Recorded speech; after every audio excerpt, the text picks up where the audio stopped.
Любимец всей чеченской публики. Ян Потоцкий.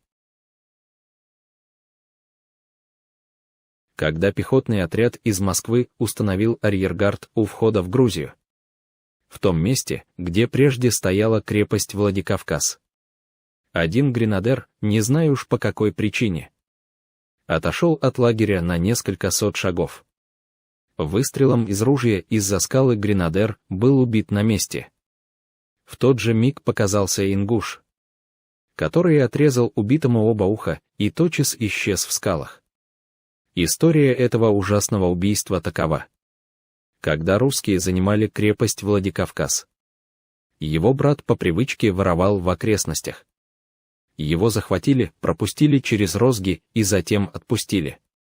Он едва дотащился до гор и умер в результате истязания. Тогда его брат, который выступил в поход вооруженный только ружьем, решил отомстить за него. Дни и ночи проводил он в скалах, ожидая случая и намечая жертву.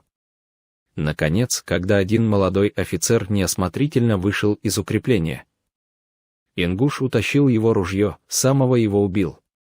Отрезал уши и принес их на могилу своего брата с совершением языческих обрядов, которые исполняются в подобных случаях. Затем он выступил на войну, и гренадер стал его 18-й жертвой.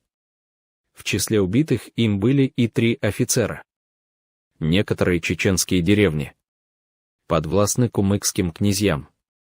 Другими управляют князья из других народов. Вопрос о независимости чеченцев не следует вообще поднимать, ибо покорить их невозможно, так как они при первой опасности покидают деревню, в которую вторгся враг, и уходят жить в леса и скалы. Я, срочник, стоял на опорнике поселка Свердликова. На соседнем опорнике стоял Ахмат. При нашем окружении они сбежали, потому что, как я думаю, ребята говорят, то, что Кадыров сказал, чеченцы не сдаются, и при любой угрозе они убегают, чтобы не попасть в плен. Вот из-за этого взяли в плен нас.